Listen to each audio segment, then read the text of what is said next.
Welcome back. Today I wanted to give you a program for what to do with your thoughts and meditation. Now, for practicing heart rate variability resonant breathing, we're going to notice that we get into a profound relaxation, but there can still be unconscious material in the background of our brain, which is still kind of unraveling. So what do we do with that? Well, I want to give you a very Zen yogic way to deal with that. So let's get into it.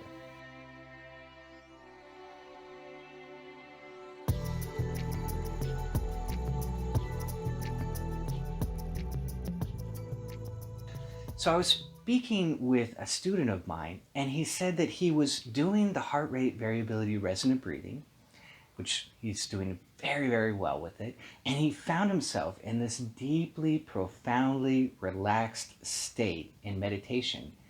And he noticed that there were still thoughts going on in the background of his mind. So he knew he was in a profoundly relaxed state. He could really feel it. He felt his brain as well was in a very relaxed state, his mind. But there was still this thought going on. And he said, and I didn't freak out because I realized how profoundly relaxed I was. I knew it. I could feel it. I was in the freeze response. I was in with the hands hot and heavy. All the signals were right. And yet there was still this unconscious material going on in the background. And he said in the past, I would have freaked out. Oh my God, I have a thought. What do I do about it? And now he realized he was very, very relaxed. And yet this material was still going on. And he just watched it go by.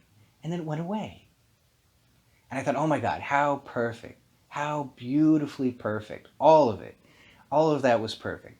That he understood that he didn't jump on it, that he didn't freak out like he had in the past, that he understood he was in the freeze response, he understood that he had gotten deep into heart rate variability resonant breathing. All of that was so perfect.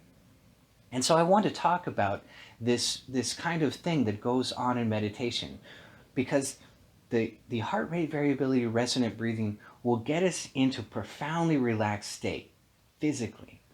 And because of the 80-20 rule, the relaxation in the body, the reduced heart rate, the reduced breath rate reflects back on the brain and helps the mind to calm down profoundly, right? Especially when you get into the freeze response.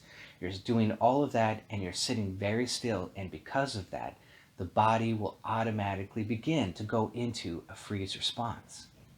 And you may feel like I say, like an eggshell, or you may feel like a stone, or you might feel numb. There's a number of ways that you might perceive it. But you start to go, the whole body might tingle, but you start to go into a freeze response. And it's a glorious, beautiful thing.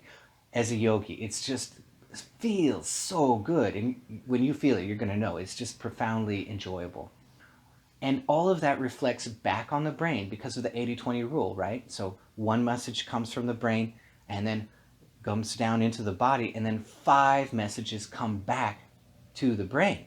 So it's much easier to affect the body and send 5 messages of relaxation, just 5 messages back to the brain. And it's going to affect the brain rather than trying to wrestle with your mind. That's a fool's errand. And so as a yogi, we try and avoid that by using the body to affect the mind, right? That's the 80-20 rule. And that's what we're doing in heart rate variability resonant breathing, all right? But all of that seems to affect the thoughts which are in front of you, right? In the prefrontal cortex, perhaps.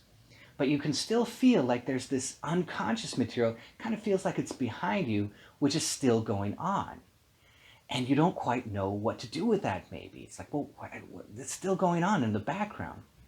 One of the ways in the past I loved to think about it was a very Buddhist saying that you might have heard, to watch your thoughts like floating clouds, right? If you think of it that way, it's very easy to watch your thought float by and you don't have to worry about it.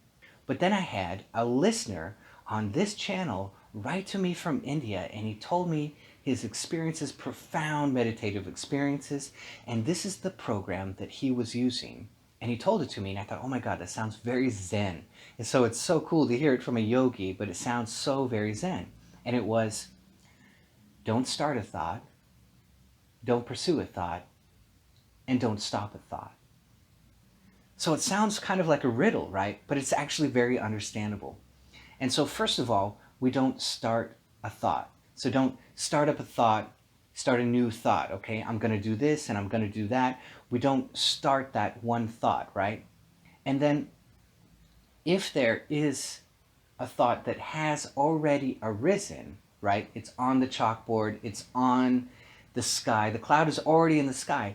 Well, we don't pursue that thought, okay? We don't go down that alley of thought.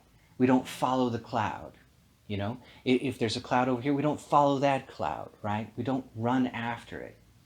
And the third thing we don't do is we don't beat that cloud. Oh my God, this cloud can't exist. I have to control it. You know, I'm going to take my controlling brain. I control everything in my life, and I come into meditation. I'm going to control it too. You know, that's how we come to meditation sometimes. I'm going to control that cloud, right? I'm going to beat it down. And that's what we don't do, because it's very aggressive and it's the wrong side of the brain. And we're trying to slip into the right side of the brain, the right hippocampus specifically. And so when that cloud has already arisen, it's already up there, we don't try and stop the cloud. We just let it float by. So it's kind of like you have this material in the background of your mind, and sometimes you just have to let it unwind all by itself. So it can go away. It can kind of unravel and leave you alone.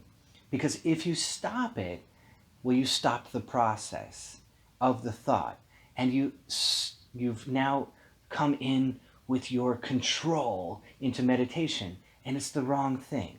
We're trying to use something else, a different part of our brain. Control is very good when we're outside and we have to control the steering wheel, for example. So it's very good. But here in meditation, we want to be expansive. And so this is a very good formula to deal with that unraveling thought in the background of the mind. Don't start a thought, don't pursue a thought, and don't stop a thought. So I hope you really like that.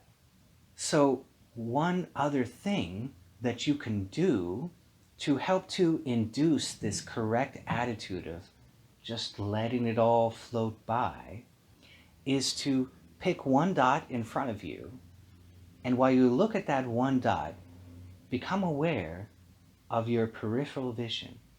So look at one dot in front of you with your eyes open, look at one dot in front of you, and then become aware of everything on one side and everything on the other side, so that you open up your peripheral vision. And maybe you can see, I don't know if you can see my eyes dilated, but anyway, that's what I'm doing, is I'm dilating my eyes. And this spatial dilation of the eyes is a neurological driver to help induce the right hippocampus of the brain. So it puts you in the correct attitude of expansion. Like that, just like that. Just dilate your eyes, become aware of your peripheral vision on both sides simultaneously. So you're looking straight ahead, but you're opening up your peripheral vision to the sides. And it puts you right in the correct attitude. So here's a fun experiment for that. Think of something that you want, and then but you can't have, right? Go ahead and think of that right now. All right, do you have it yet?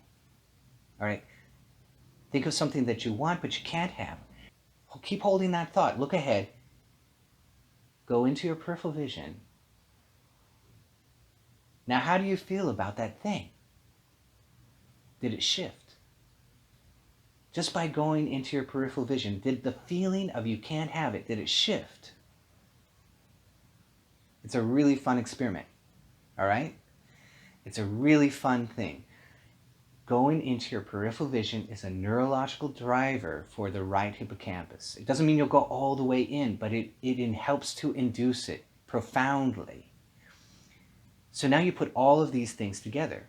Heart rate variability, resonant breathing. I've got lots of videos on this channel, right? The 3 rules. Don't start a thought, don't pursue a thought, and don't stop a thought. And now expansion of your peripheral vision.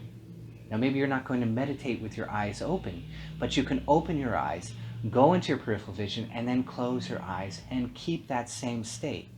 And do that as often as you like to maintain that correct attitude for the right hippocampus of the brain. Because these thoughts are going to keep this way. They're going to unravel, and it may take some time, but as they unravel, the sky of your mind will get more and more profoundly clear. And that's going to help to induce, with lowering your heart rate, lowering your breath rate, which is heart rate variability, resonant breathing, right? All of that is going to help induce the right hippocampus of the brain. And that's the place of profound, profound relaxation. When you get into the right hippocampus, that's the state of absorption, which eventually turns into the state of Samadhi.